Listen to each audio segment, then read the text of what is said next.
everybody, and welcome to Wise Wild Women. And I'm your host, Johanna Lessin, with my co-host, Theresa J. Morris, and our guest today is Johanna Doblowsky. Okay, I'm going to read a little bit about our guest. I'm waiting for my co-host to call in. And Johanna Doblowsky is a best-selling author of the book, The Transformation Promise. She's helped clients worldwide with life's major changes and transformations, from identifying long-past incidents that can be the source of current major depression or health issues, to dealing with career changes, finding and sustaining fulfilling relationships, to the truly ultimate transformation at the end of life. She is the developer of the Quantum Heart Field Experience, is a clairvoyant medium, recognized metaphysical teacher, spiritual counselor, and energy worker. Her sessions are spirit guided. Her sessions are spirit guided and her client specific. She's a private practice and teaches seminars in the U.S. and Europe. So I've got to get her on. I've got to get my co-host on. So bear with me. I'm sorry. I'm a little bit discombobulated. And hopefully TJ will be on soon. Hope she's not having trouble getting on. I had screwed up earlier. And now my phone's not working. Okay, hold on. So anyway, I hope everybody's out there having a good day. It is the next and last day of the new year. Of the old year. And 2020 has been pretty horrendous for a lot of people. And some of them are not joining us in 2021. They have gone over to the other side. Okay, now here I've got a phone. I can call Johanna. And one moment. I cannot type and talk at the same time. There, I did pretty good. Okay. Oh, there she is. Okay. Hi. Hi, Johanna. It's Janet. Had a little screw up with the board, but thanks for getting on. So welcome back to the show. This is an episode of Wise Wild Women, and I'm waiting for Theresa J. Morris to come on. So how are you doing today? Good. How are you? Oh, we're doing pretty good here. And I live in Maui, Hawaii, and Theresa is in Gulf Breeze. And what part of the world do you hail from? California. California. Which part? Yeah. North or south or middle? Which one? Los Angeles. I'm in Los Angeles. Yeah. Yeah. Yeah, my sister-in-law lives there too. So you guys are locked down now or something? Yeah, like semi-lockdown. Semi-lockdown. Not like the first time around where everything was closed. We can still go to the beach and walk and stuff.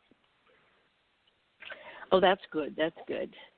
So how about you tell our listeners about yourself, and I'm going to go see if I can get Theresa on. She might be having trouble getting into the show. So go ahead and tell our listeners, who are you? How did you get into this?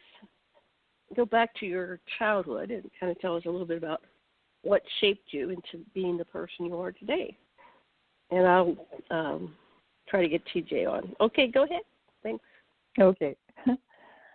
Well, my name is Johanna Doblowsky, and I'm originally from Germany. I grew up in Germany in a somewhat metaphysical family, and my childhood was pretty much in nature. I lived way away from towns, and so it was a big time for questioning and trying to understand the world. So I started on this metaphysical path as a child, or I was born into it. And as a teenager, I decided that I wanted to be like everybody else and not think about things. And I tried that for many years and came back to the metaphysical path as an adult because it would always show up again. I was always interested in healing. I've met incredible healers as a child, and I have seen miracles all the time. And so it fascinated me to see how do miracles happen and what makes a miracle happen and why do some people get them and others don't. And that sent me on a path to discover. So what did you, I think here's Theresa. So what did you, when you asked that question, why do some people get miracles and others don't, what kind of response did you get either from yourself or higher self, or higher guidance?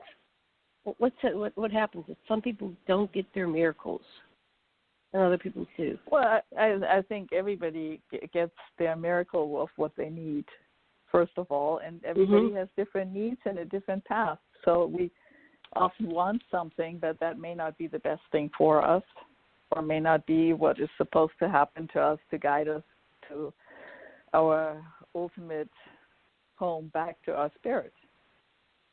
So I think it's things always like that happen. When they're in tune with what you. you're saying, it's for the highest good for the person. So if they didn't get what they're asking for, then that was not for their benefit. Right. And okay, it's just a drama here. It's really a good play or a good story that we live out. Mhm. And it needs its duality. It needs its up and down. And a lot of times when we encounter, rough patches in our life story, that brings us back to our spirit. So, if it's really hard, it brings us to our knees. And sometimes we need that. Yeah, life can be a humbling experience. I've been there, yes. Let me pause you right there in your story just for a moment to bring on Theresa to see if her mic is working. So hold on one second. Theresa J. Morris, are you there? Yes, ma'am. Can you hear us? Yes, ma'am. Can you hear me? I can. Yes. These southern people say ma'am all the time. I'm from the north, and it always catches me back. I go, where's the ma'am at? There's no ma'am in this house. Who is she? Oh, me. She's calling us ma'ams. We don't do that in the north. I didn't know it was just a southern thing, but it's military as well. We have to say yes, ma'am, no, sir, yes, sir. But, yes, it's proper upbringing, morals, and all that stuff. But hi, Johanna. Is it Johanna with an H or Johanna? Yeah. Johanna. With an H. Hi, Theresa. Hi. I'm so glad to hear your voice. There's something about you that made me, like we talked to one of the shows, I've lost track, but I know that I do feel like I know you. And we discussed how interesting people's paths cross. So very interesting that our paths sort of cross for whatever reason. But there's another girl, Susan may come on. She called me a friend of Bruce's. But I just thought I'd let Janet know in case she calls in from Florida. Oh, okay. I'll look for her. She looks lower Florida. But I told her it was women's show tonight, folks. So Janet, Johanna, and me just thought we'd show up tonight. And I don't even know what the topics are going to be. But, Johanna, I've missed your voice. Just so you know, me and Janet talk every day, y'all. So I missed your voice. I was having Johanna tell us her story because this is a different audience than the one before. Okay. And so we were just starting at the, I guess, are you still in Germany in the story so far? You haven't moved from Germany yet, or have you? What brought you to the United States? I skipped that part. I came here first as a college exchange student, and then I went back to Germany, and then I moved here. But I started on the East Coast. Oh, okay. And then I also worked in the film business, so I moved to Los Angeles. What better place to be for that, right? Yeah, right. So when you went to college, what were you studying? I left it. What were you studying in college? Broadcasting, television, and radio production. Oh, wonderful. So when you went to Hollywood, did you get a job there, and what were you doing?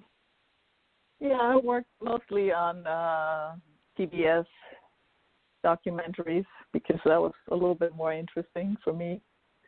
I love the science learning. There's always something interesting to learn when you work on science shows. So any that we might know, what documentaries did you work on? Oh, I worked on the space age and the astronomers. It was all a while back. Yeah, that would have been great. Yeah, I worked on a few novas.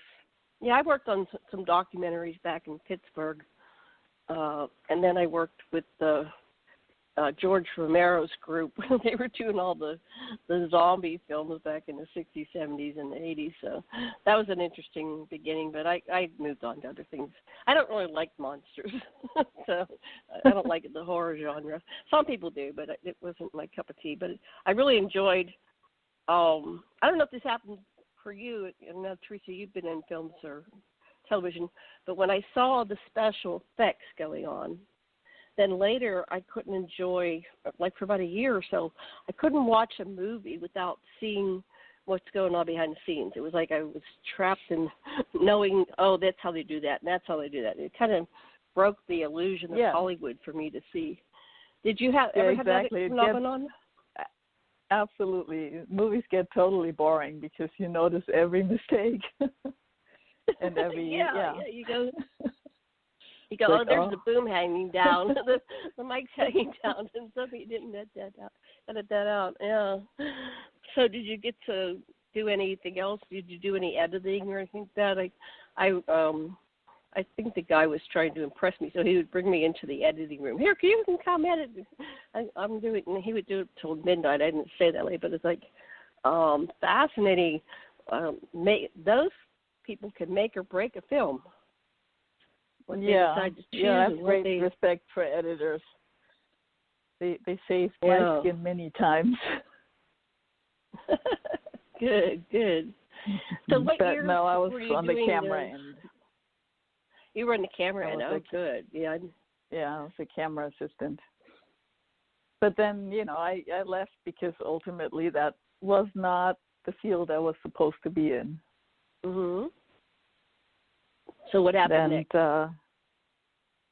It was pretty easy. You've been in the film business, so I decided to have kids, and the film business and children, unless you have a wife that takes care of the kids, doesn't really work because times are long. You have to go on location and stuff. So I quit to raise my kids and went back into the healing field, or I taught psychic development and people how to be clairvoyant for years, intuition, When those did kind you of realize things. you were psychic? What happened that made you realize you were psychic? And how old were you?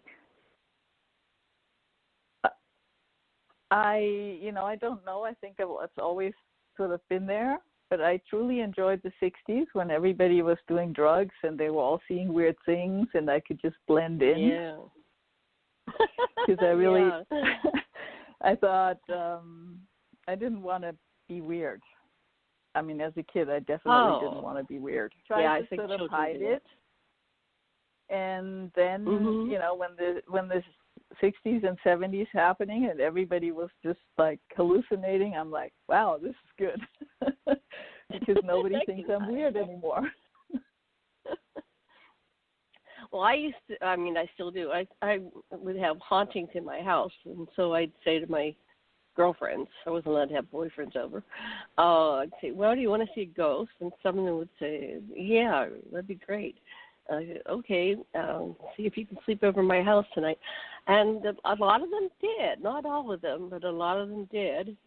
And one of my best friends, Patty, she said that she was able to have a conversation with the ghost, and she believed it was either my grandmother or my great-grandmother, because they both died in the house where I grew up in. So, and I didn't get to meet either of them, so I didn't really know what they were like. So I was fascinated. Oh, and then one time we were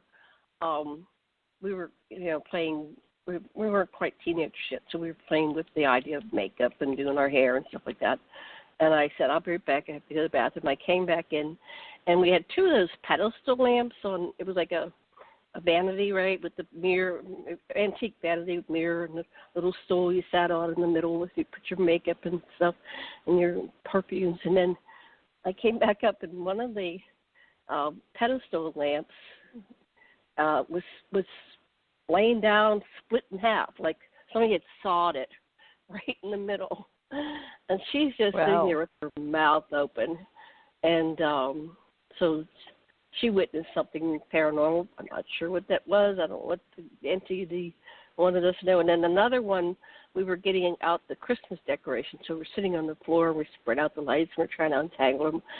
And we heard, you can always hear when a ghost or somebody was walking down the hall, because it was an old house. It was from the 1840s, and it was built in the 1840s, and it creaked, you know. So we heard somebody creaking down the hall, and we turned around and looked, and there was nobody there, but the floors kept creaking, and then this ghost walked through me. I felt it, and walked through her. It was like, and then we both had the reaction, one after the other. It was like, and we just got up and ran outside. Yeah, so I don't like that feeling at all. No. No, I used to be really terrified of hospitals.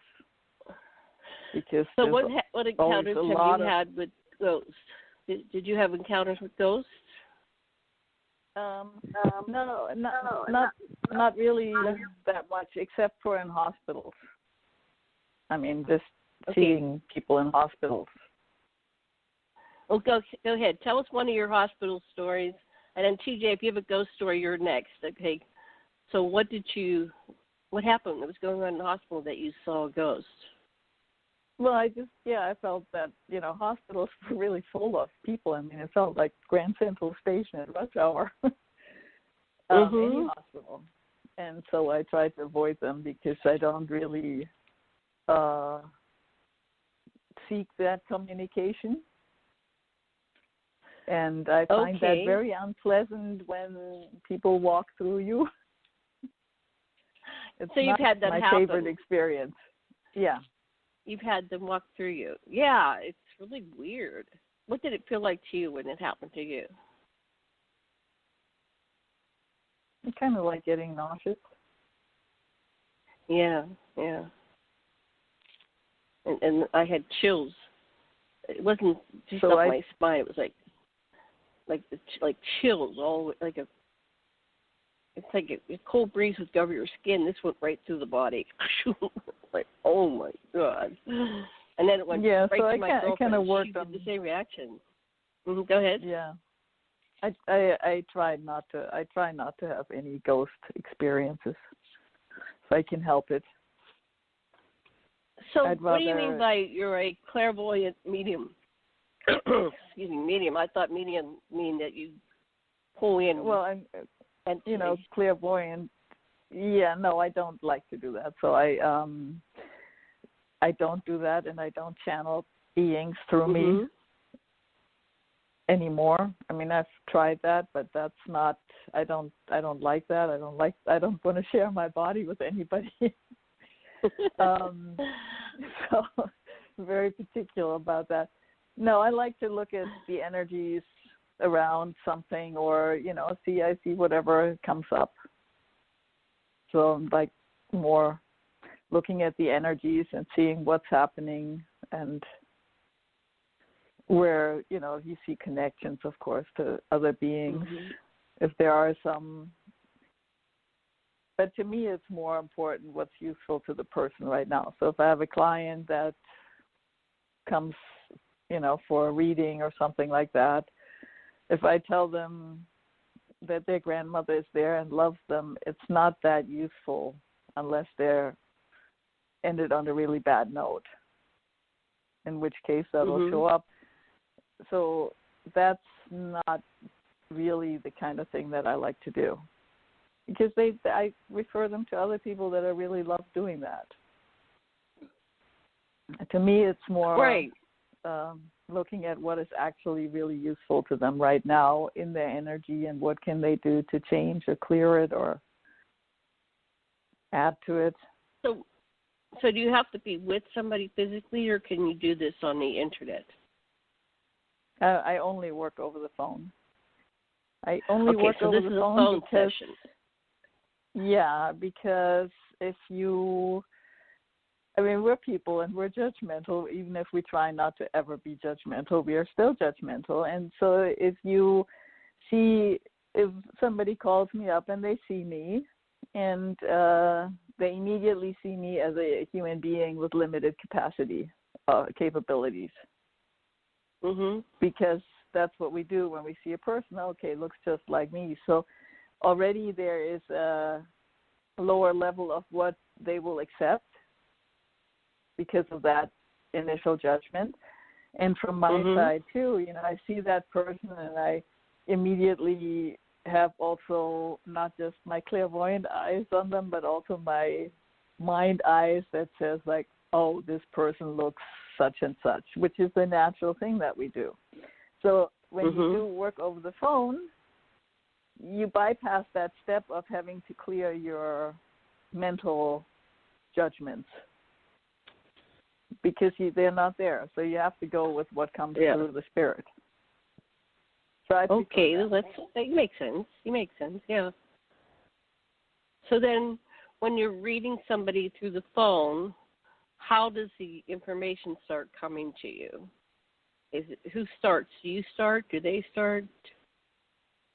Do you ask them questions to get their voice, or how do you begin? Well, I usually start saying hello, like on a normal phone conversation. Right. But then after that, I ask them if they have any specific issues that they like to just put into the space. So if they have a specific question or something that they're working on, I allow that to be in that space. And then clear myself and whatever shows up. I tend to be more visual, so I see more pictures.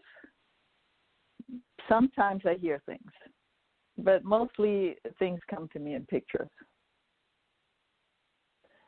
So how do you see pictures? Are you like flashing through the universe and through time and space and through the past? No, they just show up. They just show up. There's just a picture that'll show up. I connect with their spirit and I ask their spirit for the information that's useful to them right now. And whatever shows up, I go with. So you'll get pictures. My cat will come over and go, meh, and she'll show me a picture like, I want to go see, my husband. And I go, okay. And then I walk over and she goes to the door and she directs me like, this is the way, because there's 3 ways to get back there. It's like, oh, no, you have to go this way. So it's like she sends pictures and I get them, right?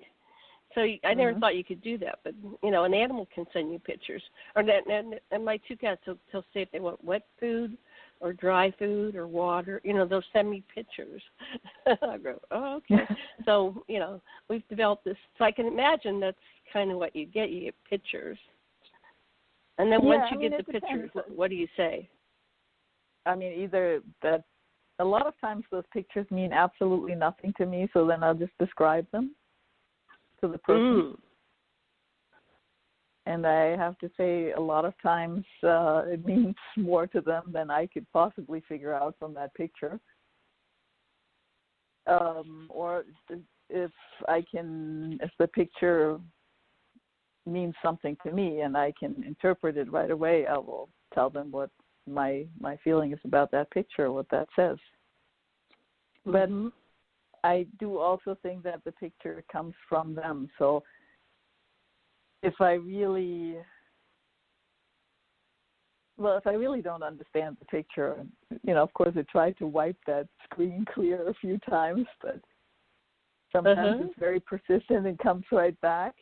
Then I will and usually it's very surprising how meaningful it is to the client. That's fascinating. So you'll go through these pictures and then you get the story of, does that answer the questions most of the time that they pose or the issue? Yeah, it usually relates to the issue, and if I don't get anything, I'll tell them I don't get anything. And I, can't do it because obviously either I'm not the right person for them or it's not the right time, or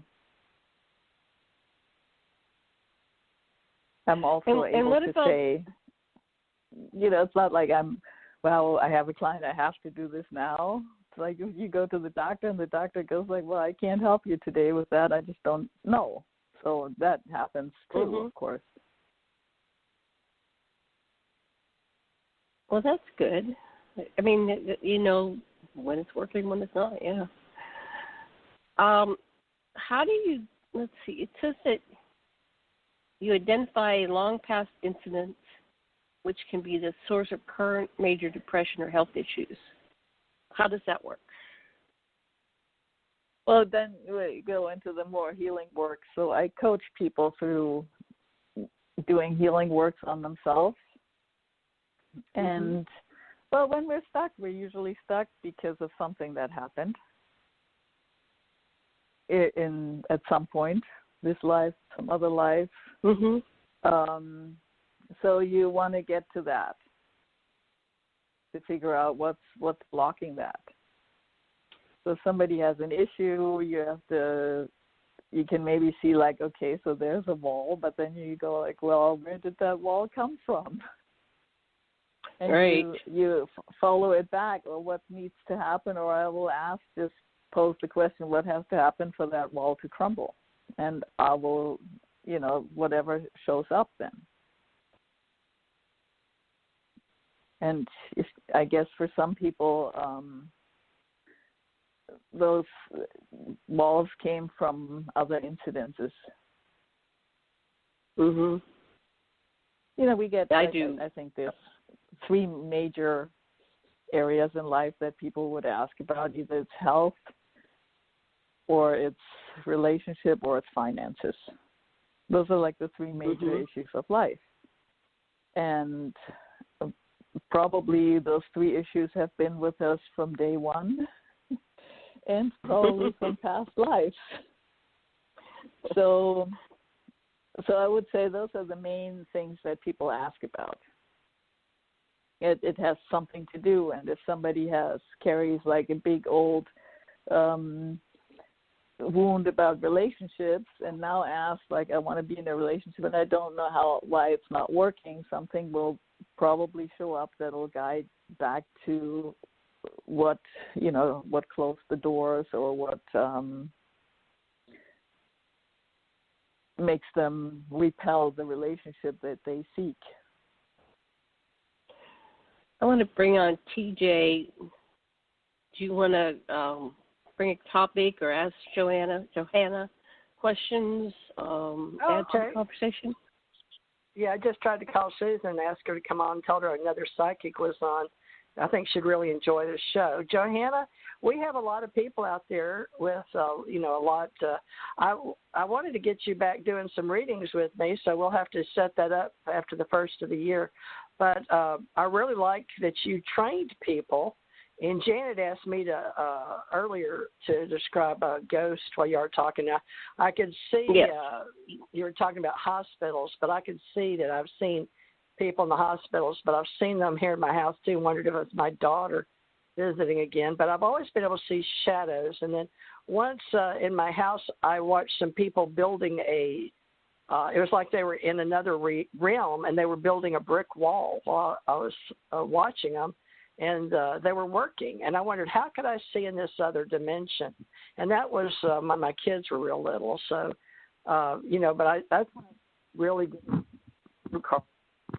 And my kids grew up with me having tarot cards, because I started reading everything I could get my hands on, because I died and had out of body and near death experiences. So, do you think a lot of that ties in with, or have you trained people? Because I train people too, but it all seems to tie together in my mind's eye. But I'd like to know what you think about seeing, not just dead people or their ghosts. You don't like to work with them, but have you seen them in other around you or working? I don't think I've ever asked anybody else, to be honest. Well, Johanna. Actually, the last before I moved back to LA, I took care of some friends in the last transition, and I moved briefly to another town, and I lived in this apartment, and that was what was going on the whole time. Like there was construction going on that building in another dimension. Oh, really? Oh, my crazy. gosh. Are you serious? Who would ever No, think? I'm serious. What? And I didn't really tell anybody about that, and people would come in through the windows and go out and talk about the walls and stuff. It was really bizarre. Oh my God, we got a similar story, and folks, you can't make this stuff up.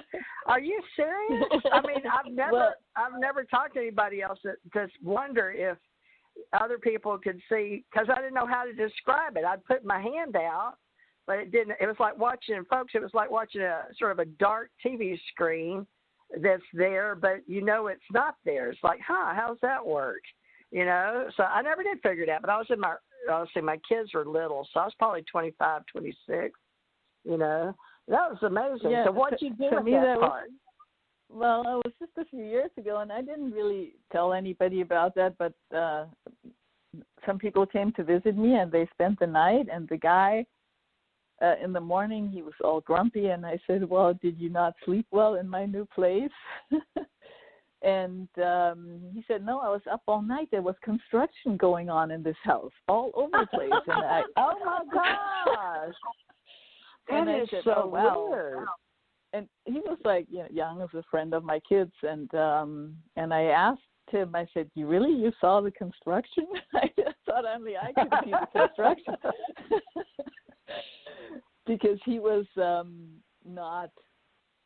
he did not describe himself as being anything even interested in this. But wow. He said yes, he said I could see everything, but it didn't seem to be this particular house. So I think the construction, that's how I felt too, was on a different house that must have been there before. Yeah. Oh, okay. So that is interesting, but right here on the radio show, folks. But I guess it's okay that there's a high strangeness, we call it, or the phenomenology of topics that we don't really plan, but sometimes you get with the right people and just touch certain thoughts that come in, like that walking down the hallway. And I've been in a hospital and felt somebody walk through me. And what's so funny is when you said, I was already telling Janet the answer in my brain when you said it makes you feel nauseous, because that's exactly what happens. I got sort of, it's like you're going to get sick right before you throw up or something. It's this feeling, and it sort of disrupts your internal organs or your nervous system or all of the above. But it's when you know something's not right, and it makes you sort of nauseous. But that's exactly the word. I was in my brain, I was telling Janet when she asked you that question, how it make you feel? I said, it makes you feel nauseous. And you said it. I went, oh, my God, we're on the same wavelength. It's true. Yeah, and I did, I had some, personal messages that people had me deliver after they passed away. But I don't really like to do that because I don't know how they receive it, and I feel kind of strange. And that was in the movie movie Ghost. Stay away from ghosts. Yeah, that was in the movie Ghost with Whoopi Goldberg. But I think whoever wrote that script, Janet could look it up probably, but that movie Ghost with Ghost. I knew Patrick Ghost. Swayze personally. Yeah, I knew him personally. I never met Whoopi Goldberg, but I did meet Patrick Swayze. So when he got that part, I was amazed because he was a dancer, if you know who Patrick Swayze was. But that's one of the all-time favorite movies. I love the movie. Oh, I cried like a baby. Aw. I really? used to references when I was teaching the clairvoyant. I said, you just got to see this movie to just sort of open yourself up to some possibilities. Yeah, exactly. Yeah. And that it gives their mind sort of a model to think, well, that the possibilities. And my brother bless his heart, he's on the other side now, Nathaniel Burton Thurman Jr., but his favorite movie was Ghost. And I never got to sit down and have a conversation like the three of us are doing now, on or off radio, live on air. I wished I had, though, folks, So one thing I can say about, us doing shows is it's very opening to the heart and mind, soul and body and stuff like that, and other people will hear us and not feel so bad if they've experienced, because I feel better now knowing that other people can see other realms and talk about it live. Well, yeah, I kind of prefer sort of higher, more inspirational realms than construction sites, I have to tell you. Yeah, exactly. There must have been a reason. That is interesting. Did you investigate that any further? Did you see what the place was like that was there before? No, I just tried to establish some boundaries. Yeah. I just wanted my nights to sleep and be by myself and not lay in the middle of a construction site. So how did that happen? Did it work? Yeah. And so what do you do to establish boundaries? How do you do that? Well, if we're having bleed through from ghosts and other dimensions, how do you establish boundaries? Tell them that I'm off limits. Just like that. They're like, okay, I'm off limits. Yeah, I had a problem when my neighbor. Well, he ended up crossing a river, and he wrecked his car, flipped over, and he had 2 women in the car with him, and they both died. And so he kept coming to my house, he would sit on the foot of the bed. I'd get up to the bathroom. I always get up to the bathroom. And there's this person sitting on my husband's feet. 2 things are going on. Why isn't my husband going, get off my feet? And then who was it? And at first I would run away from it. And then I got brave one day, and I walked over, and it was my neighbor, Jim. I said, Jim, is that you? And then we were talking telepathically, and he was explaining that he was in great pain because he felt guilty because these 2 women had died, and then he also felt guilty because he left behind his wife and 2 young adolescent boys, and so he was just in a mess. It was like Beetlejuice, like his nose was falling off, and he came for like 2.5 years, and I would get exhausted, and I'd say, honey, how can I can't be doing this because I have a full life that I'm living in, and not getting any sleep. So he helped me set some boundaries, but occasionally he would still come. I wasn't able to 100%, set a boundary, but it was much. I guess he respected me and said I'm not going to bother her too much. But he finally left. I could feel he left the house. His son was so depressed about his dad that he was drinking and driving on his motorcycle, and he went right over some tourists in Kihei, and now he right over the front of their car, and then it's like he went and got his dad, and they both went over to the other side. So in a way, I was very glad to be a part of that and helped him make it through to the other side. Somehow what I was doing helped, but I'm not 100% sure how it works. What about you two, Jay? You said your daughter might be. Tell us more about your daughter. Is she visiting you? She passed, but I don't know if it was a part of her lingering or there's 2 mental pictures when I looked out my door, because her room was right across from mine.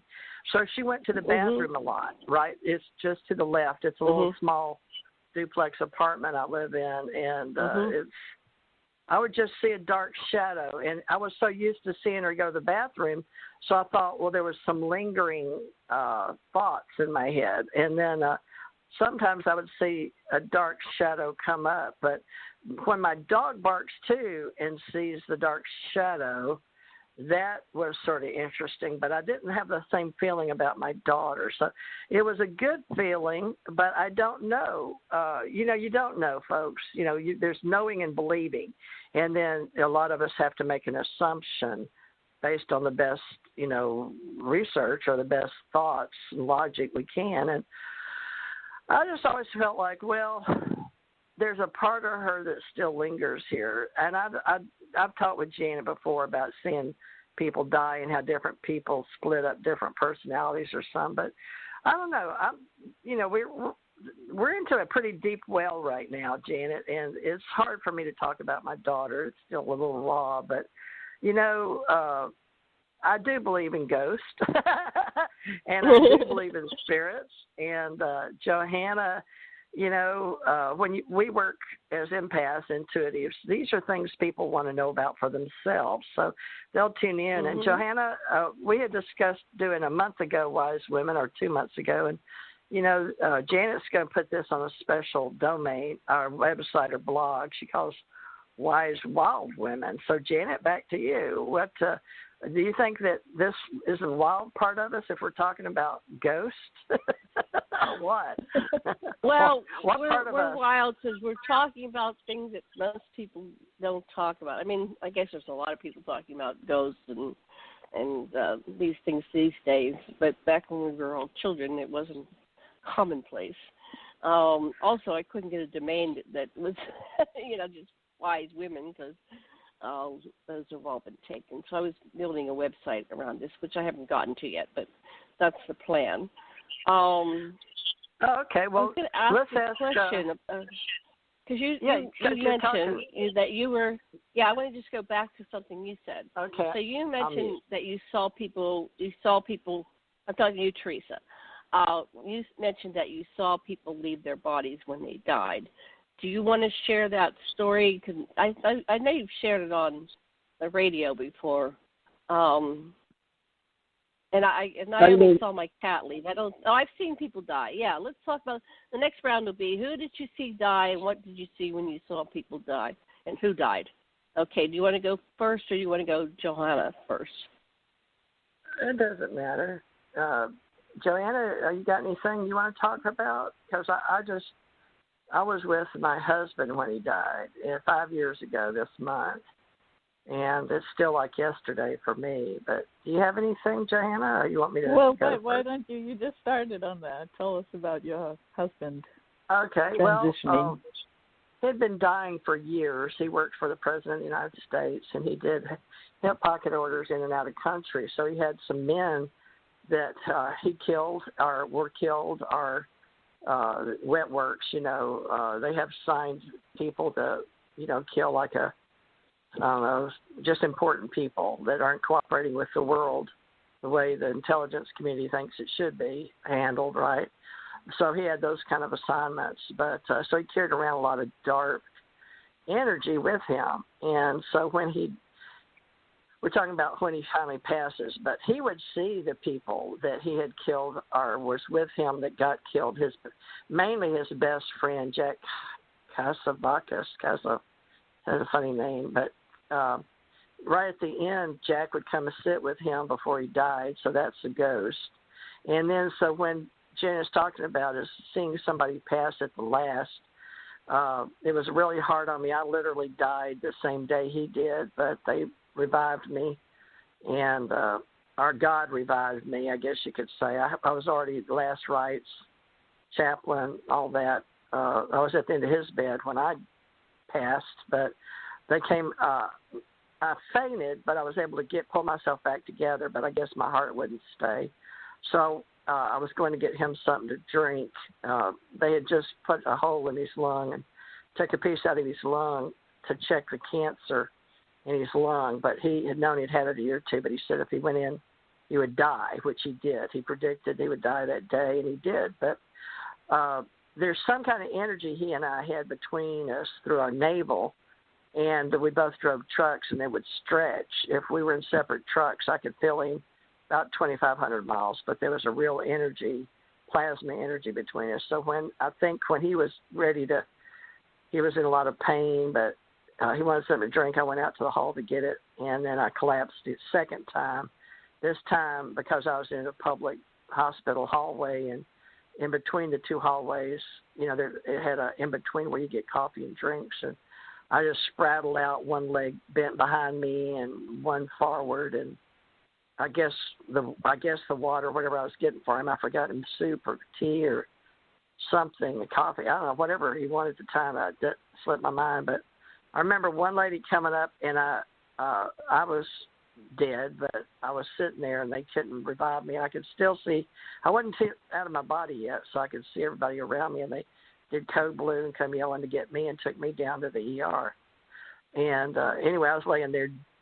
Some doctors, and they came in and called it and all that, and then they all left me, and then I came back, and then fortunately somebody, maybe the chaplain, came back. It seemed like, but they just said, wow, and I was back. She raised my hand and it fell, but I had to go back up there, and they let me go back up there, and that evening I stayed with, they put him in ICU, and he couldn't stay. I sort of had experience of coming and going, but my body container wasn't in such bad shape as his. He had already missed a leg, and we'd been taking care of him for a couple of years off and on in the homes for him, and he had already had one night in November where he burned himself and me, and smoking in bed, and oxygen took the house on fire. So it was a very long year and a half or two at the end with him leaving his body, but he really wanted to go. So when he was in ICU laying in the bed, at the end, me and, we'd call these sisters up and stuff to come on up, because doctors said, he wanted to die, and he didn't want to have that, what they do now with this COVID-19, run down your throat to breathe for you, because I've had it done. It's terrible. I don't recommend it to anybody, but yeah, that thing they breathe for you and down your throat. The respirator. Yeah, he didn't want that. The respirator. And he has DNR, that. right? Do not resuscitate. Yeah. Yeah, exactly. Yeah, DNR. Wait, you're still dead. How did you get alive again? Wait, you kind of. I'm stuck back where you were dead. So. Well, they left. How did you get back alive? They left me in the ER. I talked to God. I don't know who puts you back in your body, but they didn't ever take me out.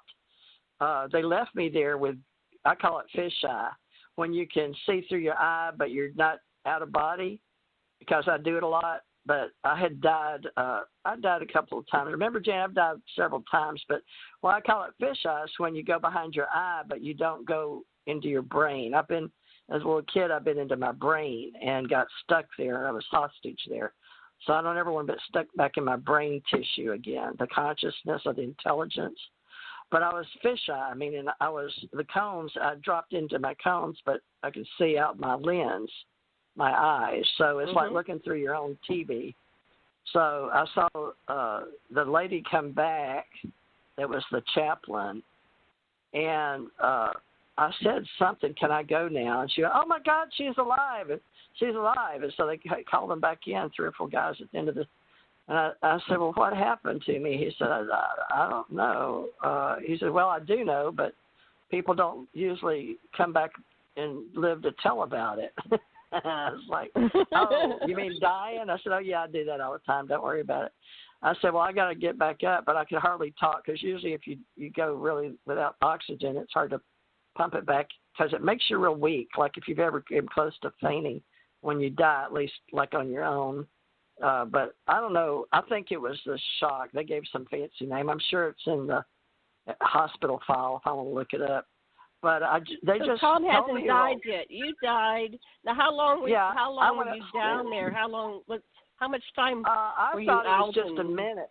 I thought it was just a minute, but Tom said it was like 4 hours. So I thought it was just a minute. Oh, so he's up there dying, and you're gone, and he's like, where is she? She can't die. Exactly. I'm dying. Yeah. So then go ahead. You're back up there. Yeah, I heard him, and I knew I had to get back. I told him, no, he's dying. I've got to get with him. He's dying. They said, who? I said, my husband. They said, your husband's in the hospital? I said, yeah, where y'all picked me up. I was getting him something to drink. Oh, my God. So they don't know what to do except verify. They said they went and had one of those secretary girls that punches in the computers, but she went to check, and they said, sure enough, her husband's at blah, blah, blah, blah. I didn't know the number, but they just asked his name. They said, yeah, he's on 4 or 5, or what, 519. So they said, you shouldn't be we should admit you. They wanted to admit me in the hospital, do tests on me and stuff. I was like, no. I've got to get up there. He's dying. My husband's leaving. I've got to go up there. I do this all the time. Don't worry about me. So they were like, they just look like at each other like, are you kidding me? Her husband's really up there. So then they talked about it and figured maybe she's just having a reaction because she knows her husband's dying, was sort of I don't know, because I wasn't really listening very good. When you're like that, your hearing either gets really good or really bad. I've noticed when I've done this before, but mine got really bad because usually it gets really good, when you get really close to dying, but this time it got really bad because all I could, my conscious was with him. It's like a psychic, my psychic soul was not all in my body. It was a lot upstairs with him. So I could feel him and hear him, and he was asking where I was. So they said, well, if you feel like it, or whatever. But I just got up and went. They had to take out I think they'd run an IV or something, but it was too late. But, they pulled that out. But they let me go back up. So I just walked back upstairs. I didn't know if I wanted a wheelchair. And I was like, no. So I walked back up, and that's when we brought the nurses. He was getting bad off by then, and I was saying, well, what are y'all doing? And they gave him some fluid bags because, he was a diabetic, and they didn't know what was on it. He was saying, no, don't worry, Theresa, I'm dying, and I don't want this. And I said, well, have you got anything you want to say or anything? He said, yeah, I didn't hit Cheney. And I was like, oh, okay.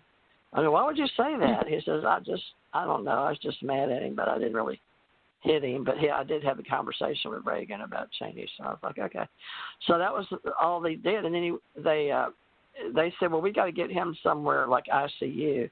I said, well, where's that? They said, that's downstairs. So we put him, gurney, the bed, you just click it up, and we rolled him downstairs. Yeah. And he says, I'm dying. I'm going to die. And I went, oh. He had a real bad pain because that hole in his lung had burst. We didn't know what was wrong with him, and they wouldn't. I said, can't you give him anything? The lady in ICU didn't have any orders or nothing. Usually when you're really in pain and you need something, there's nobody to give it to you. So his doctor wasn't there. It was around 6. He'd already gone for the day. But somehow I went outside. He's dying, and they're not giving him any pain meds. So it's like tough. He's just you're on your own. You're going to die in pain. You're going to die on your own. Yeah.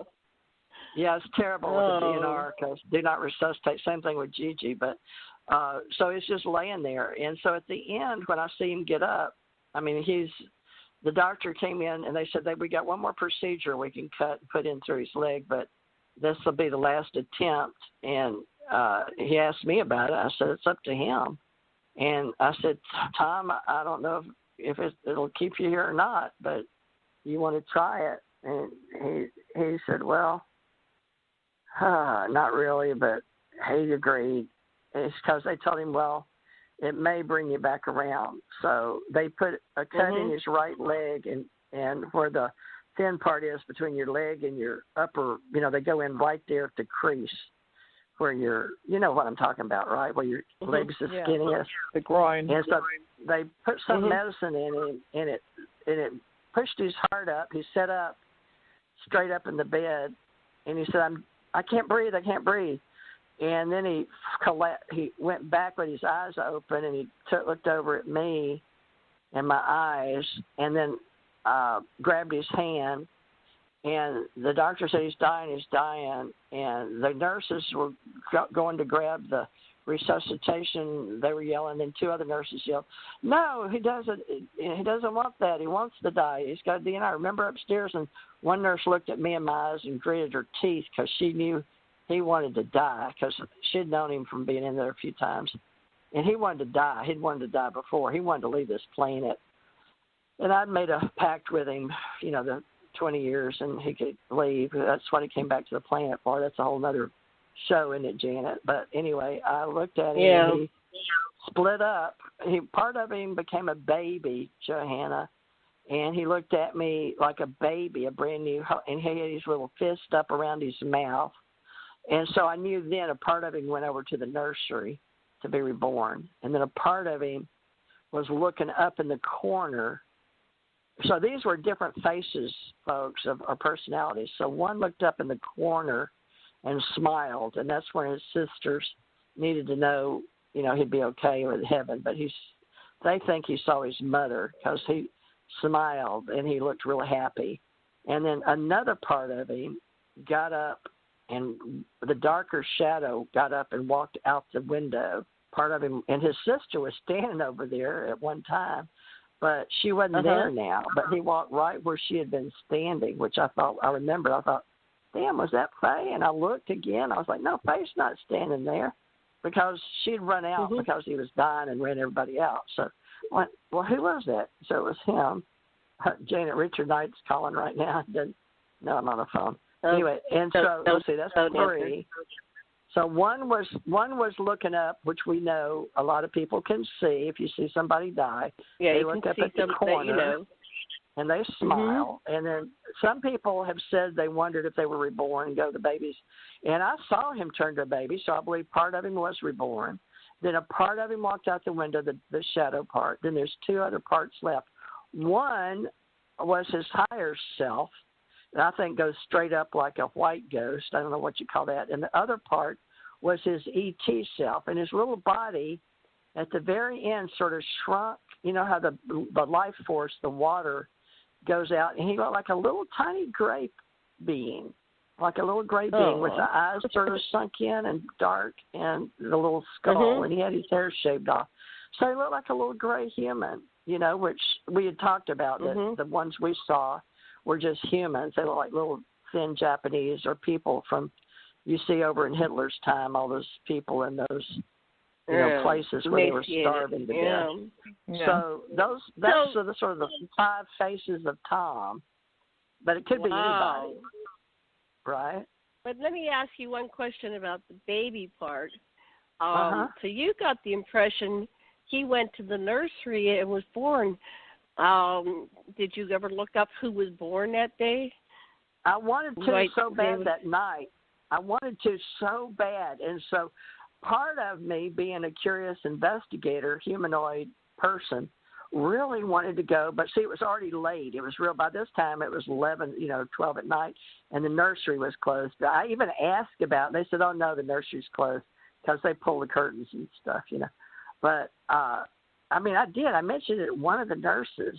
I swear, you think he could have been reborn? They said, it's possible. But I said, can I go with it? And they said, well, it's closed, honey, because my husband just died, But I did. I really did invest. In my mind, I thought, I can't leave him right now, but I had to clean him up. I had to wash. Well, I didn't have to, but they asked me, or they allowed me to. And they told, when they came to pick him up, they told whoever, his sisters and stuff, oh, no, she's already. I stayed with him another 2.5 hours talking to him, and cleaning him up, wiping him down and getting him ready for burial and all that. So, and then they came and got him and stuck him in a freezer for a week, and then they buried him on December 7th. So he died on December 2nd. They buried his body on December 7th. Yeah, and the year before that, Johanna, I'll never forget this. I still have nightmares about it. And I have a YouTube I play. He asked me not to play it. It made him sad. It was music.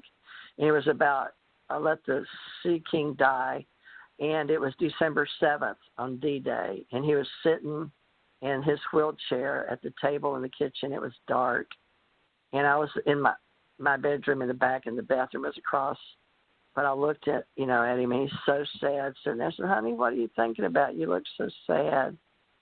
He just wouldn't say nothing. I said, is there anything I can do? And just shook his head no. His head was bent.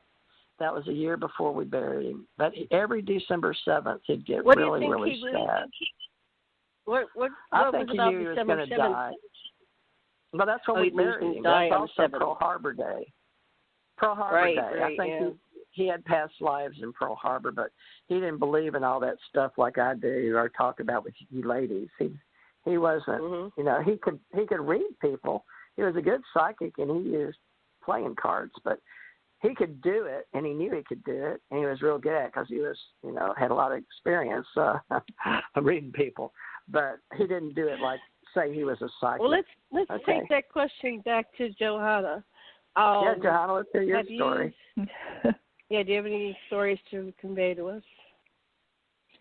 Well, I've been with one person when they actually left their body, and so it was a little bit of going back and forth. I mean, I thought she was done for a while because she'd stop breathing and then start again and then stop and then start again.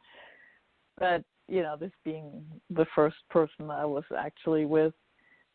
But then when she did leave her body, it was there was no mistake about it, because the entire room filled with this gigantic energy, and everybody else that was in the room could barely breathe.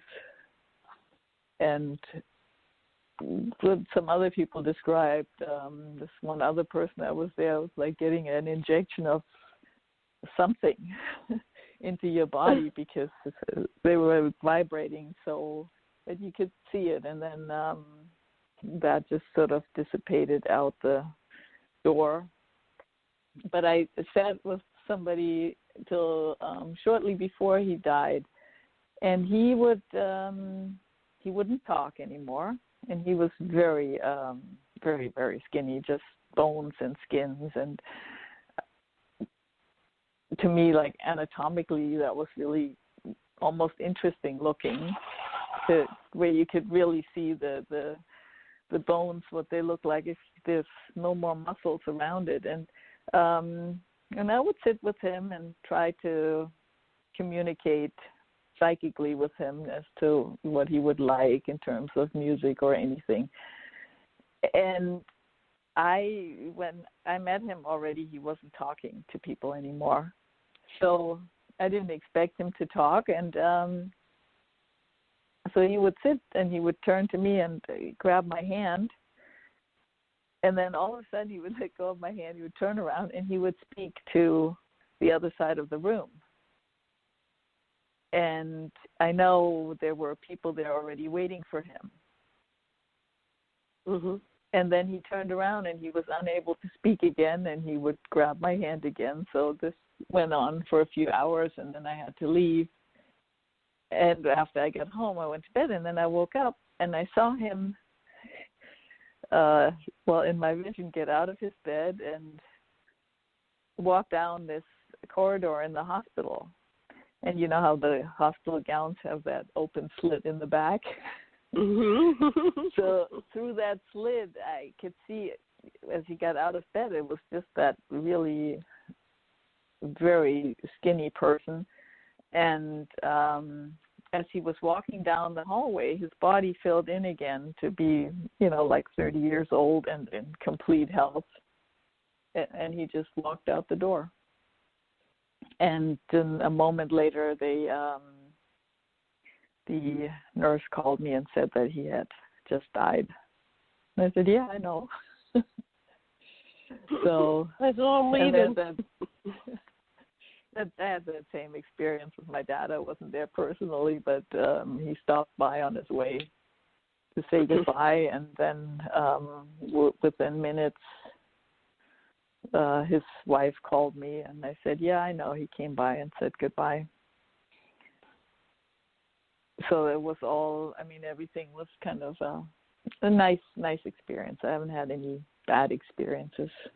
As a child, I was close with my grandmother, and if I was home alone, I got really scared, and I would call her on phone calls. At that time, long distance were not cheap, but I figured my parents deserved that phone bill for leaving me home alone at night. So I would call her up, and we would talk, and she would talk to me until I fell asleep. And then when she was dying, she was in the hospital, and I went to see her. And there was a moment that we were alone, and I said to her, I said, I don't think this is okay. You can't be dying, because what am I going to do if they leave me home alone?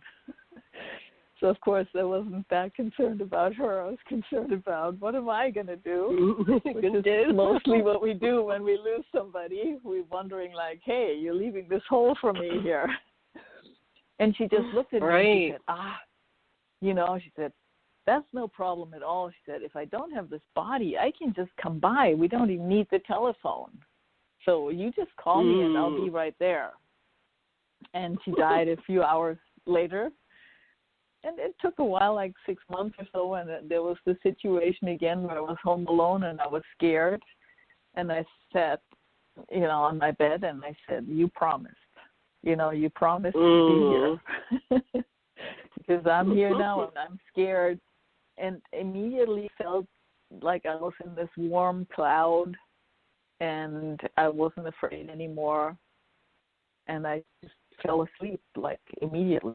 So I carried that with me, that I knew, there was no real separation. And the way she described it was that it was going to be so much easier to be comforted than anything if you don't have the body to drag. Yeah. Can I add to that? Sure. Janet? Because I feel like it goes with what Johanna said. My grandma died. I was in the Navy, and I loved her so much. And she lost her leg to diabetes. That's when I knew, when my husband, I started crying when he showed me his toenail. I knew he was going to die. So I had a precognition knowing he was going to die, and he didn't understand. But it was because my grandmother had died for the same reason, with her leg cut off and diabetes. They both had diabetes, both got their leg cut off. But my grandmother, the night she died, I hadn't talked to her because I'd been in Great Lakes doing my military service, and then went to Hawaii, and we stayed on the Halikoa Hotel, and then we finally got our place. And I remember sitting up in my bed with my husband at the time. He was a Master Chief. But I woke up and I said, I've got to call my grandma. And he's like, at this time of night, are you crazy? I said, well, it's not that late. I think it was like 9:40 over. How could it be? It was really late. But it was really late in Monroe, Louisiana, where my grandmother was dying. She was having a heart attack, but she came and told me. And we hadn't talked for years, okay? And she'd raised me and talked to me just like yours, and always made me feel comfortable. Plus, she was everything to me. And so I don't know why, I guess getting caught up in the military in Hawaii and long distance and different hours and just being irresponsible, 33, and I'd already had kids, but they were coming back and forth. I think one or two was with me and 1 or 2 was with her dad. But that night I called, and the lady answered the phone in the room with her roommate, and she said, who is this? I said, this is Jan. Is my grandmother there, Esther Bolton? She's, oh, my God. Oh, Jan, I know all about you. Oh, my God, what made you call now? And I said, I felt my grandma talking to me. She wanted me to call her. And she says, oh, honey, they're doing CPR on her right now in her bed, honey. She's just had a real bad heart attack. You can't talk to her right now, honey. And I was like, but why? And she talked to me a few minutes, and my grandma was gone. So I was talking to her roommate when my grandmother died, and I felt so bad because I hadn't got to say bye. But my grandma came to visit me, so to tell me in Hawaii that she was leaving the earth, So, but I knew that she'd always be with me, too, because she was able to contact me. Like you said, no telephone. So that's the grandma no telephone connection, Johanna, that people need to know about, So they're still here somewhere. Janet, you got a grandma telephone story? Well, my cousin-in-law, she was married to my cousin. I just loved her. Her name is Rosemary, and she died of cancer. My sister calls and says, Rosemary just died of cancer. So I went in and was talking through the bathroom door, and I said, Rosemary just died.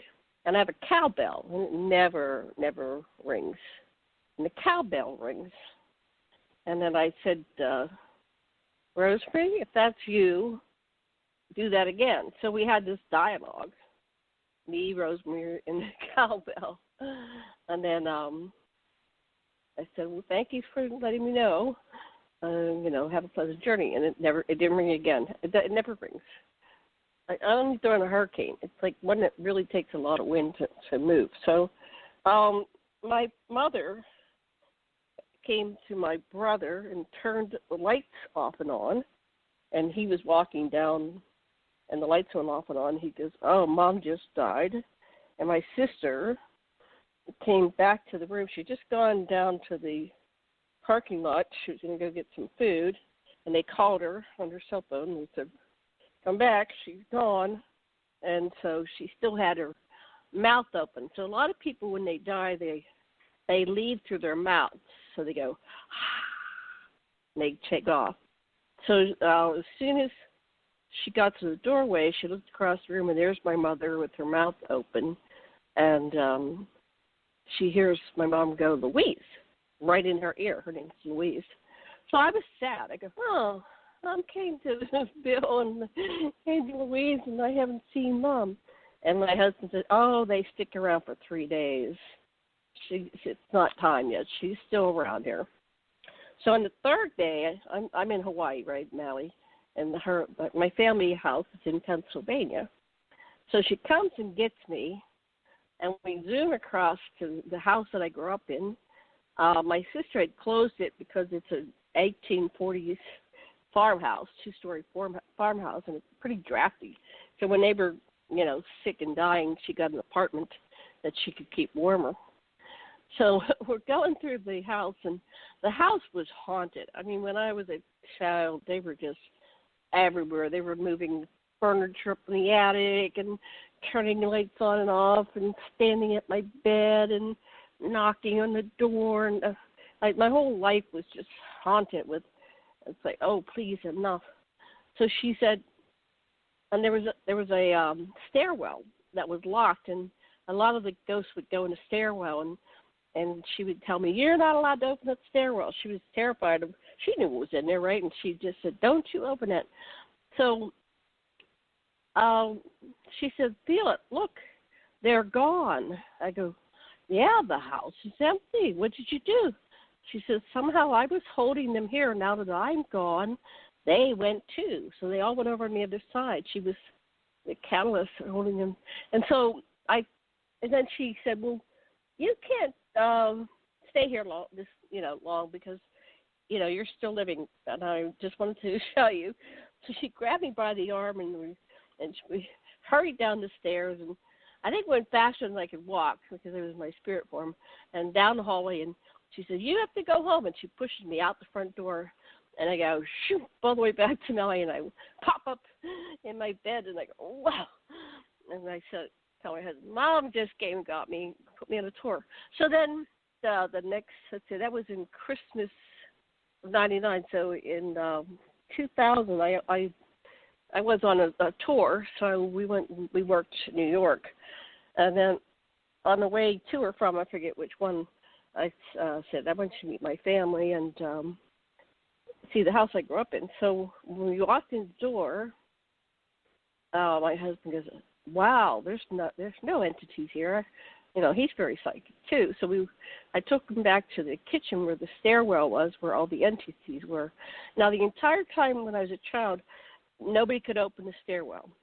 And every time, once in a while, you would walk by, and there's a skeleton key sticking out. But my mother had yelled at me so much about, "Don't touch it." I never dared to do it. And I had a psychic come one day, big, tall guy, like 6'5", and I didn't tell him anything about the house, but he made a beeline for the stairwell. He goes, "There's something in there." So that was the day Princess Diana died in 97, right? So he tried to open the door. And he said, "Nope, there's somebody on the other side. You could see a crack. It looked like you could open." He said, "No, there's somebody on the other side. They're holding it in. And there's nothing I can do." So then when I came back in 2000, and my sister wasn't living in the house. She just kept it, and it was closed up. The door was wide open. I had never seen the door to the stairwell open in my entire life. And I went, "Oh, my God, what happened?" So, yeah, when my mother left, somehow she was keeping that door closed. So, life is a mystery. I can't begin to explain it, but that's what happened. And then my dad came to me, too, same thing, 3 days after he died. And he was singing a song to me and playing guitar. So I was a little teenage hippie, and I always sang and played guitar. and he never sang or played any instruments, but he made this wonderful song that said, "I'm on my way, I'm on my way." It was something like that, and he was like, "Whoa, Dad!" And so I was glad I got to see them, but I haven't seen them. They don't come to visit. That's why I wondered if Tom came, because you were really close with Tom. If he's come to see you since then. Anyway, somebody else talk. Take the talking stick. Well, my dad came to visit, or let's say he invited me to visit him. Like, this was, he died, and I'm not very good with dates and everything. So he had died a while ago, and it wasn't on my mind. I was actually having a meeting at a cafe, and I started not feeling good, and I remember going to the bathroom and thinking like, wow, I'm really not feeling good. And I tried to make it back to the table, and then I guess I passed out. But the next thing I know, I was seeing my dad, and he was just talking very fast, and he told me that he had gotten certain things wrong, that he was wrong about some things, but he said, it's really wonderful. I'm having such a great time, and everything is, I think in his mind he was expecting that he had to, suffer somewhat in hell for whatever his life was like. And this place was not like it. It was all beautiful, and he was having a great time, and he was happier than I had ever known him. And he said, make sure that you tell people that this is really a happy place and how happy I am. And so next thing I know, I'm opening my eyes, and there's an ambulance there and paramedics. And I'm like, my first thought, you come back and you don't come back fully aware right away of this third dimension. And the elderly person that I had a meeting with was like, yeah, she needs to go to the hospital. And I couldn't say no, even though I wanted to, because I knew I was fine. So I'm in the ambulance, and I'm thinking, I have no health insurance, and this is going to cost a fortune. Oh, my God, yeah. I need to get out of this ambulance somehow. And so they put me like in the emergency room, and they started doing tests, and the doctor comes in with machines to do tests. And I said, hey, listen, I have no health insurance, and you're not doing any of those tests unless you are paying for them, because I am not. And he's like, well, we have to do the tests. And I said, no, you don't. I just like to go. So I argued with the doctor a little bit, and he insisted, so we made a compromise on, half the tests. And then I said I left, and I promised him that I would go see my doctor, which I didn't have a doctor. So I left, and I got home, and I thought, well, I had to remember this. And I picked up the phone, and I called my dad's wife. She was not my mom. And she picked up the phone, and I just said hello, and she burst into tears, and she said, oh, it's so nice that you called. You were the only person that called me today, and it's such a hard day for me. And I said, yeah, why? And she said, well, today is the day your dad died a year ago. This is the anniversary of his death. And I'm like, oh, is that what it is? Well, I just went to see him, and he wanted me to tell you that he is really happy, and he's having a really good time, and everything is just fun. And so she was really happy, and I told her the whole story, and she, even though that was weird to her, that story, she didn't quite believe it. She was so relieved by it that, ultimately she took it, and she decided to be happy about it. And then after that phone call, I sat down in my chair, and I had this really rather large bill in my hand from the hospital and the ambulance. Yeah, it's really astronomical. And my dad, the ambulance especially, and my dad had always said to us when we were kids, and I went to boarding school and then college, and he said, well, whenever you want to come visit me, I pay the way. And I sat down in my chair and I said, well, I didn't really want to go visit you. I think you made me come visit you, but this trip was really expensive. I'd like you to take care of it. And I just sat in my meditation chair and I just told him, I said, not really cool. I don't want to pay this bill for having come to see you. And within 5 minutes, my phone rang and I answered it, and it was somebody, and I said, oh yeah, I have no insurance. I just got this huge bill because I passed out in some cafe. And she said, oh, no problem at all. You just send it to this foundation and they pay for it. And I just said, well, thanks, Dad, for keeping your promise. And it was all paid for. I didn't have to pay anything.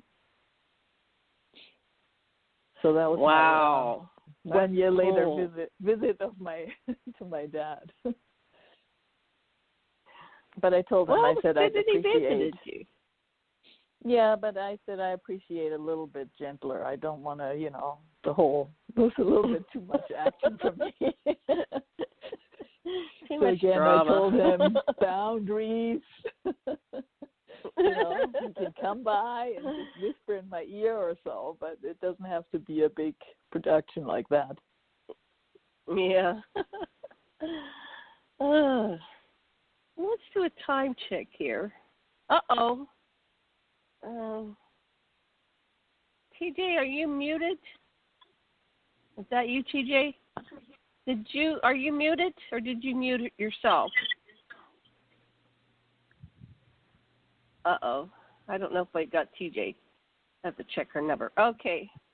I'm going to mute this until I find out if it's the right number. Okay, so what else would you like us to know about you, Johanna? What's important for our listeners to know about you? Yeah, I know. Usually she has call-in people, or so she told me. Yeah. Are there any, or? No, nothing's working today. We barely got on air. We can call this a day. I don't know what happened with Theresa. I think she just dropped off. Yeah, this is not Theresa. Somebody's listening to the show. I can ask them if they have any questions. Yeah, why don't you? Okay. Area code 786. Oh, hi, Susan. Hi, Janet. Hi, Susan meets Johanna, and Johanna meets Susan. Hi, Johanna. So Theresa just dropped. If somebody can text her and see if she can come back on.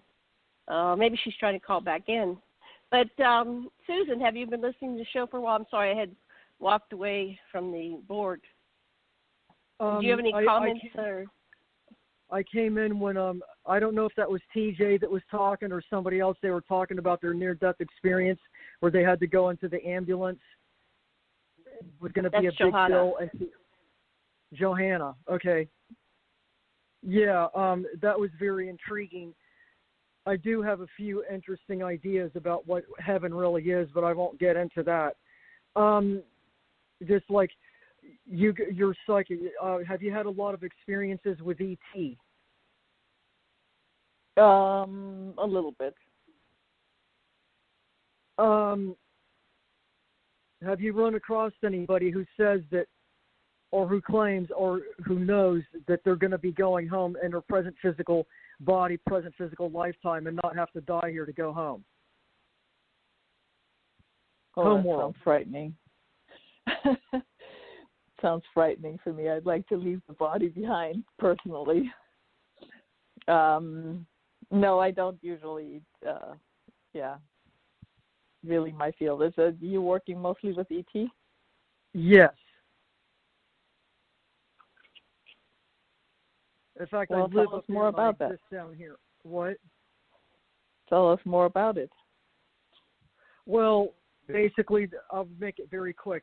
The experiences started when I was like 5 years old. I started getting these past life dreams, like especially around 7 years old, about my past life and how I died being obliterated by a black hole when we came into the Earth's solar system and upper atmosphere. And then I was born here, and then from there they took me up in the ships and told me all about my background and my experiences and my origin and everything. And I was able to remember all my past lives and the reason I came here. And I've been working with them ever since, having experiences. I got white tattoos on me, which are markers from them, not scoop marks or anything, but actual white symbols. And so were you aware of why you came back? No, what had happened was in my past life, when I entered into the Earth's solar system and then in the Earth's upper atmosphere, our ship was obliterated by a black hole. And then that, of course, everybody died, right? And that was in my immediate past life. And then I was born here. Yeah, but you said you were aware of your purpose of being here. Yeah, eventually, well, I more or less knew that I had to work on the universe, dimensional systems in its next stage of development, which I did. We finished it. And then we had to stabilize other systems. We had to rescue other planets that were being conquered by negative ET forces. And then basically stuff like that, and do a lot of geomancy and a lot of central Earth planetary energy work up there in the ships and stuff.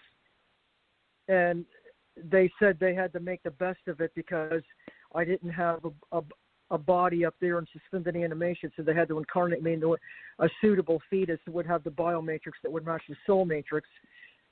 And so that's what they did. And what it did was it accelerated my ascension quicker. Instead of me going through 5 or 6 stages of to reach the golden light state of being, within a lifetime, I had to do it very quickly. Within like my first few years of life, which is like teens and early 20s. And then after that, in my 30s and 40s, I did a lot of scout missions, always remembering them as a form of a dream. I guess most experiencers do, where I awoke a lot of people to their true identity and reconnected them to their star families.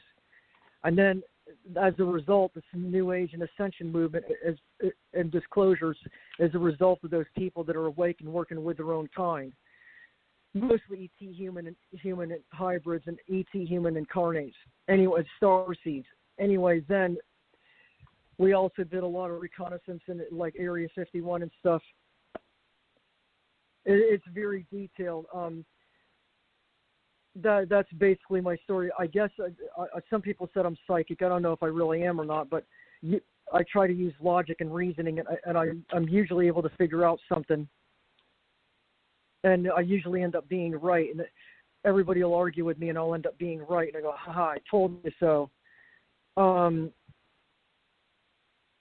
I was, as far as my professional background down here, I have a degree in physics, a degree in electronics, a degree in mechanical maintenance, certification in OSHA and HAZWOPER, and I have a DOE Core Level 1 certification. I worked in the nuclear industry from 1981 to 2008, and I went to the internship for FP&L from 2009 to 2011. And it was when I made straight A's, the dean's list and everything. It was when I didn't get hired back on at FT&M that I was spinning. And I decided, well, I must be, I could have worked more than I did. And I think it's because of my connection up there that I'm not working as much as I should. On top of the fact that we're women, and I guess as women, we're supposed to perform in order to get certain positions instead of the positions being based on our credibility and our merit and our accomplishments. It's based on something else, which is pretty pathetic, even to this day. I guess the basic question, if I was going to have a psychic question, would be, is there any others on this planet from my people on the planet's surface? Will I ever meet them? And when am I going home? Am I going home, which I think I'm going home in my present physical form.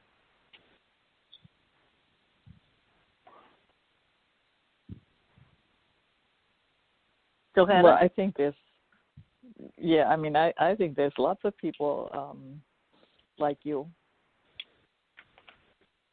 scattered about. Will I ever meet them, or probably not?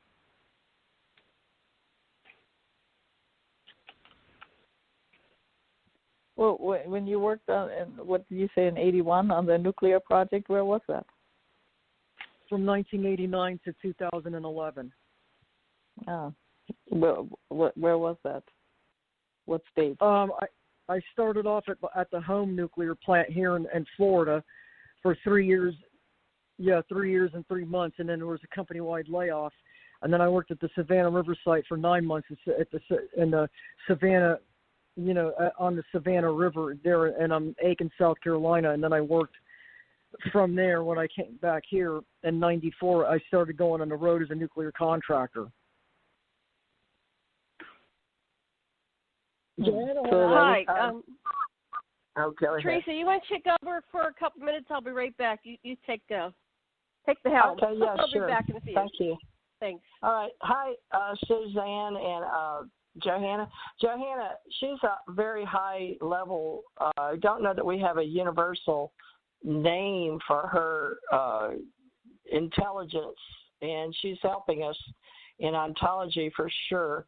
But what I saw universally as a psychic is she was working with people. They were, like, for me, she's one of the gatekeepers of one of the portals that we can, I don't know how to say it because she has all this knowledge of black holes, and I have a lot of universal knowledge. So I work in a lot of universes and realms, like we were talking about seeing people, in other realms. So you can help us, Johanna, because she's looking for specific, hopefully people similar with her level, but she's such a high level energy and being, plus super intelligent and nuclear down here. I really feel like talking to Susan, and I've got the advantage because I've talked to her off radio. But Johanna, I sort of asked her to come on tonight to help us out. I see her she's working with some people that were on the other side of the sun in this reality. So Johanna, you and I haven't really had a chance to talk about my higher level, but I work in universal levels like she does. But in the Milky Way galaxy, I had seen her as one of the protectors of what we call, it used to be, well, they're called portals. But, this would jump from ghost stories to realms to, I don't know, Johanna, this is hard. This may be I don't know, you know what I'm saying? Susanna's really high level intelligence with a lot of knowledge of the universes and the brains and then the galaxies, and she works with a lot of people that talk different levels. Johanna, do you have any way to do that type of psychic work yourself, Johanna? Well, what I see about when you said about meeting somebody, I see you work mostly in the South of the United States. Yeah, that I live area, and I see that that's where I live. the circle for you to be is actually along the Canadian border, and I have no idea why I see that as a flip side to it. But that's the first thing that I saw when you asked about connection with other people here. Well, to be specific, I come from our Factanum universe, and I can tell you exactly how I figured that out. I was actually told that by my elders from the Factanum universe, because I have a symbol on a part of my body, okay, on an extremity of my body. I have a symbol.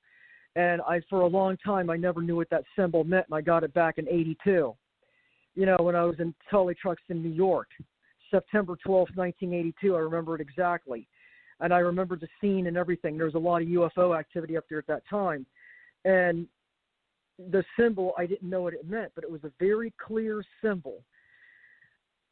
It's a small letter F laying on its side. Well, and with the square underneath it, with a hook on the square. Okay, well, anyway, I never knew what that meant. Well, back in 2015, I had a dream or a scene where the elders from Refactanum Refactanum universe were on a colony ship, and it was just outside of the Aldebaran star system in Taurus, and they specifically told me, they said, come here a minute, and there are 3 elders, and they're like 6.5 to 7 foot tall, but they're not the tall whites, and they're not the tall grays either. And they specifically told me the symbol on your ankle means you're from Refactanum Refactanum universe. That's where you're from. That's your home universe, and that you're here to do dimensional work or something, which you've done. And they said, we'll tell you more about what the other symbols mean, but right now there's a lot of chaos and confusion right now, so we'll meet you a later time. Well, they left. And the reason was because I was playing with these 4 foot tall dimensional, they're like Kermlingians or something like that.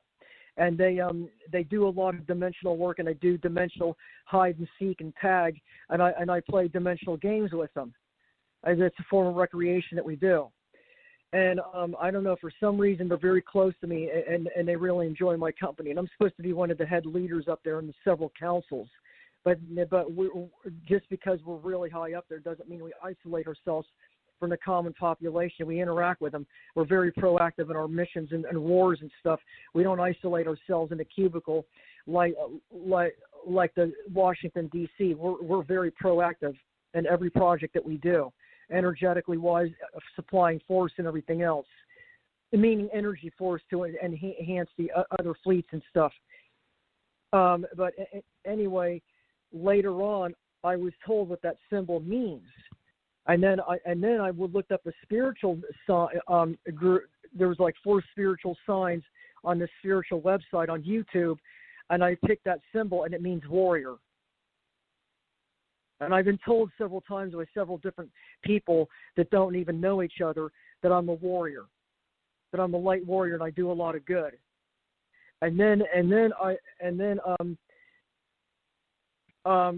I think I'm the only one here for. Anyway, we came from Refactanum Refactanum universe through the fast track system, and it empties out to what they call the Orion Stargate system, which is it opens up behind Orion's belt, and it feeds off into like Taurus and Cassiopeia. I know my astronomy. Yeah. I used to study the constellations. That's how I can name it. And the other part of the portal opens up in Bootes, which is where that void is. And also Hercules and Lyra and especially Cygnus, which Alpha Draconis portal is. I was told it was there by a person named Deborah Hellman. So anyway, we work all these dimensional systems. We set up fast track systems. We change navigational routes. And I fly any kind of ship that there is up there. Our name in our language is called Svari, S-V-A-R-E, or S-V-A-R-I, Svari. And it means navigator and loose terms in English. But it means it's the ability to fly any different type of ship, because it's not really flight like you have it down here. It's like energy projection and harmonic resonance and a hyper-coupling and everything like that. But it's hard to explain it. You change from a physical to energy and back into physical again using Sullivan wave mechanics, light harmonic resonances, and hyper and projection or harmonic resonance projection. This is all. I had to use particle physics terminology to describe what we're doing. Well, anyway, I'm aware of some of those things. And I don't use them in the same context that particle physicists use either. My understanding of black holes and. Oh, I'm sorry, Susanna. Go ahead. That was a delay. Go ahead. Yeah. I'm back. Do you need me? Theresa, do you need me? I'm back. Yeah, if you don't mind. I was just wanting to ask Susanna and Johanna a question because they're in a high level. Well, Susanna's, her highest level, or one of her high levels. But Johanna said she was familiar. So I was going to ask Johanna because I would really like Janet, our help with this weekly show, getting to talk in 2021, this higher level that a lot of people don't understand. Susanna is very good at articulating some of the stuff I know, but not all of it. and plus she studied the constellations. Well, Johanna, were you going to tell Susanna? I thought I heard you say you were familiar with some parts of that. So this would be a really good time for us to talk about, all the councils, because we don't all know each other. We're just meeting on the planet. Janet's met a few men, but we haven't really met too many women. The highest universal, all the different universes coming together. Johanna and I work at 7 universal levels, and I've started trying to talk to Suzanne on at least a couple of them. And Janet's talked to me on at least on a couple of universal levels. But Johanna, could you tell us what you said you were familiar with, so we can see if it resonates with Suzanne?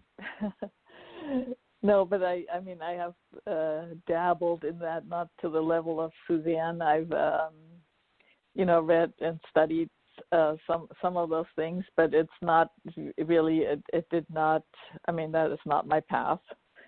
And but I do understand it, and I do know it exists, and I understand what you're saying. Is what I was saying. Wow. But that's. Well, good for you.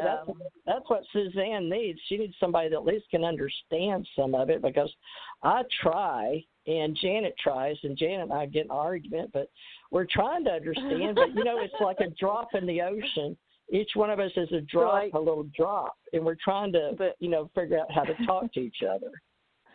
So the thing that I was Johanna. saying, because obviously she's looking for people like her, Susanna. Am I getting that right? Yeah, somebody I'm that looking you can for relate to? People that claim that are from Cygnus and remember their past lives in Cygnus, or Taurus, and what is now the Crab Nebula that used to be called Budokan before it went supernova. Yeah, I think the person that I would recommend for you to get in contact with is Lisa Renee. Do you know her? No. She has a website, Energetic Synthesis. But she does a lot of kind of work that you do, and I think, looking for people that are more like-minded, that might be a really good person for you to get in touch with.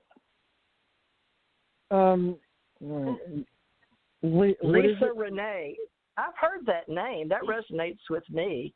Lisa Renee. I'll look it up. Okay, thank you, Jan. The website is Energetic Synthesis. Energetic Synthesis, okay. I've heard of that because somebody else was helping me at one time with ontology. Go ahead, I'll mute. And also, Susan, when you guys were talking, I got a vision that when you start speaking at conferences, and you will be speaking, that people are going to come up and they'll tell you about their connections too. And that's where you're going to meet your tribe. So what do I know? But I saw a clear vision of you speaking and people coming up and going, oh, same with me. Because yours is not one of the common planets or species that people mention. So, but, the theory is that lots of ambassadors and warriors and things are coming to the Earth because we're going through this high transformational process, like the Ascension process, and we need a lot of help. As you can see right now, we've got lots of disease and wars and rumors of wars and craziness going on here. So a lot of species are sending their ambassadors here to oversee the project and report back. But just because nobody's, reported on your part of the galaxy, first of all, I haven't covered everything, so maybe I missed it. But secondly, you could be the first from there, but you might find another one. They might have sent more. You made a request for backup, so to speak, so maybe they sent them. But if you keep putting it out there energetically, and then you move actively in that direction by doing things, I think you'll eventually pull them in. Okay, who wants the talking stick? What happens if for some reason I decide not to do any more public anything? Am I still going to meet them, or is this the risk I have to take in order to be able to connect and meet them? Well, you could meet them at the grocery store for all I know. I mean, I'm not in control of your destiny, what your intentions are. But and I get what I think she means. She wants to be able to help see it in her mind's eye, like psychics do. Suzanne, do you get your own visions when you are searching, or what are you? Maybe we should discuss that with you. Is everybody has psychic abilities, and yours is not only taking everything you know, but you're doing your best to incorporate it here on the planet. And engineers and people that need you to interpret what they don't know are the people that we need to somehow connect you with. And maybe that Lisa Renee, and you're definitely an energy worker, but you can put the humanoid engineering nuclear terms to what they're doing in space. I did that. I took Introduction to Engineering. I took electronics engineering technology, or electronics for short, at the college, and they got an AS degree in it with a 2.65 GPA. I took electronics at Robert Morgan, and I had a 4.5 GPA. I had a general 2.5 because all those liberal arts courses dragged down my grade point average. I had like a 2.5 in physics. And they wouldn't give me the physics degree with the title physics on it. They were every step of the way. Not only did I have to earn it, I had to fight for it. Average people, they can go to school, get their degree, go through the plan program, step by step, and they're guaranteed. Usually, they land a job or anything right at the end of when their graduation. Me, not only did I have to go to school and earn it, I also had to fight for it and file lawsuits and everything when I was denied employment. It's just rough. I worked for a government agency, and again, they deliberately fired me because I was on the blacklist because of my connection up there. You know how the deep state is, and I was labeled and blocked, and I filed and I was treated. It was another government agency, so I couldn't get a job there anymore. And that took over to doing the background checks for the nuclear industry, and I got barred out of my other profession, which I loved very much, because it's dealing with energy. The higher the energy, the more intense, the more exhilarated and a euphoric adrenaline rush I get. And the more other people... I can see you working... What? I can see you crossing over into our world, in the psychic spiritual world. We're recreating it. So maybe you're supposed to be one of the creators. You know how you held the grid, and then you know a lot of things that we're doing psychically. Are you following Elon Musk, that he believes that we're possibly in it's like a video game? Oh, I don't know if you're well, that track. Yeah. So that's where that stupid cornball theory came from. Yeah, well, that explains it. Maybe creation is, creation is a game. No matter what solar system or galaxy we come from, I mean, we're still in creation. So I personally like to get out of the creation part, and back into just into the heart field. But there is that whole field of creation that. And science that is interesting, and it has a large tribe, and there is, I'm sure, other people like you also here. I'm sure of that, and I'm sure that you can find them too. But that's just a choice to make to hold the grids. But that's really not where I want to be or I'm going direction. But there are plenty of people, and I know a lot of people that work in that field. But it's necessary And I can tell you, I am, from what I remember in my past life and even in this life presently, I am a very highly evolved master energy creator being, which is why I'm on a very high position of counsel in the other universe. I'm not trying to brag. I'm not trying to be conceited or nothing. This is what I was told. This is what I was shown. Yeah, no. I mean, I believe you, and I think that's, perfect for you to do that. I know, and I'm glad there are people doing that kind of work, but I know that's not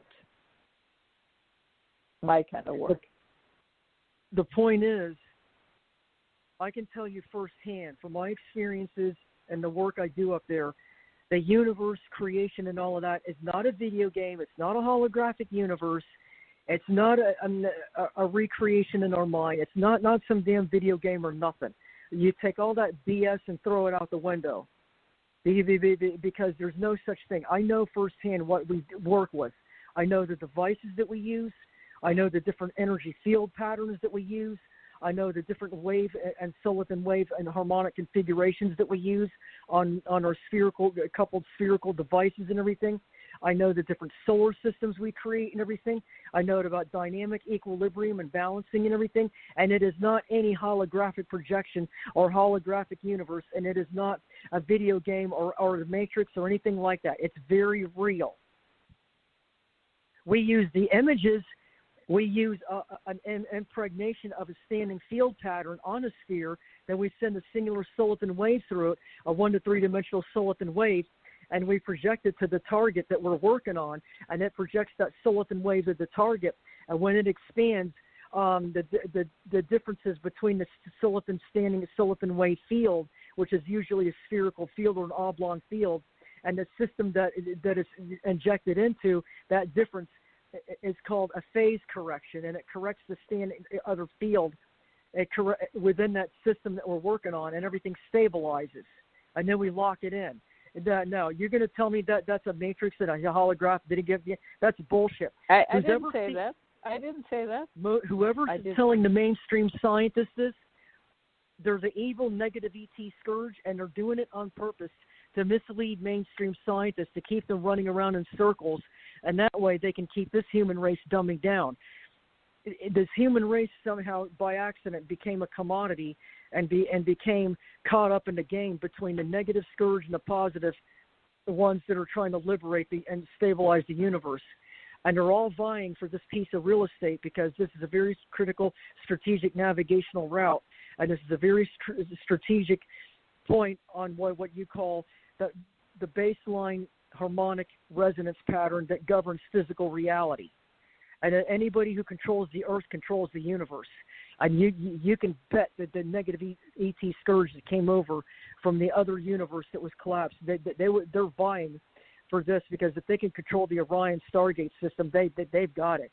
And then everybody is at their mercy, and we might as well kiss our butts goodbye. No, but I mean, I know what you're saying, and I am not contradicting it at all. I'm just saying that is not my field. Yeah, I think I'm actually aware of what you're saying, and I'm aware of what you're saying, and also aware of the scientific aspects behind it. I know where the Orion gates are, but that's just not my field. That's all I'm saying. Well, I had to use scientific terms to describe what I'm doing. When I was younger and I went through all of this, I was going through my awakening process. There wasn't any support groups or talk groups or anything, and even if there was, it wouldn't do me any good. Yeah, so I had to figure all of this out on my own. Yeah, that's why I think you really like Lisa Renee. I think that's a really good person for you, and I you have a lot in common. Yeah, I think Suzanne. I'm trying to find her, and we're running out of time, so we need to wrap this up. All right. Well, Janet, I could not find Lisa Renee's contact information, but I did find her website, so I'm looking for that. But go ahead. Well, you can go on. Well, this would Yeah, be good, yes. Johanna, if we can do this again. But what it is with our wise wild women and wise quantum women, because Susanna we don't have a title for her yet, folks, but we'll try to find one. But she's so, with you here, Suzanne, I wanted you to meet Johanna, so I really appreciate you coming on the show at my request. And Janet said, no, she didn't mind, so this is good because we're just getting this going, folks, for 2021. But I think what Janet's sort of doing here is helping me put together a team of different psychic abilities, or women at least with an open mind, that can figure out who we're supposed to connect with out there.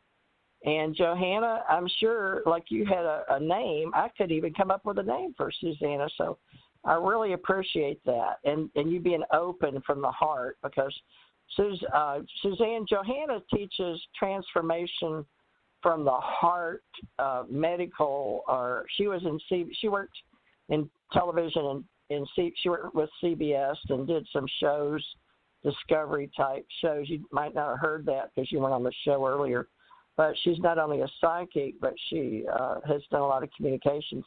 And for the record, folks, believe it or not, in space, universally, my job is communications, not warfare, although my husband was a warrior. So I can sort of get what Susanna's talking about, because he had that same warrior voice and feeling for the human race. We're running out of time. All right, well, let's do this again, and you can invite us back maybe sometime if you'd like. Sure, certainly. Yes, okay. Final word, Johanna, since you're our special guest today. How can people reach you? What's your website? My website is quantumheartfield.com, and that's the best way to reach me. It has all contact information on there. So it's quantum as in quantum physics, heart as the organ in your chest, and field as in baseball field. So quantumheartfield.com. Excellent. Excellent. Thank you for coming on today. Thank you for putting up with this crazy people. Yes, we really enjoyed hanging out with Happy New you. Year to everybody. Yeah, This is the final show of the year for Wise Wild Women, and we'll see you again in 2021. Thank you, Susan. Thank you, Theresa. Aloha, love and blessings. Aloha, Thank love you. and blessings. Thank you, Susanna. Thank you, Johanna. Thank you, Janet. Thank Thank you. you. Thank you, TJ.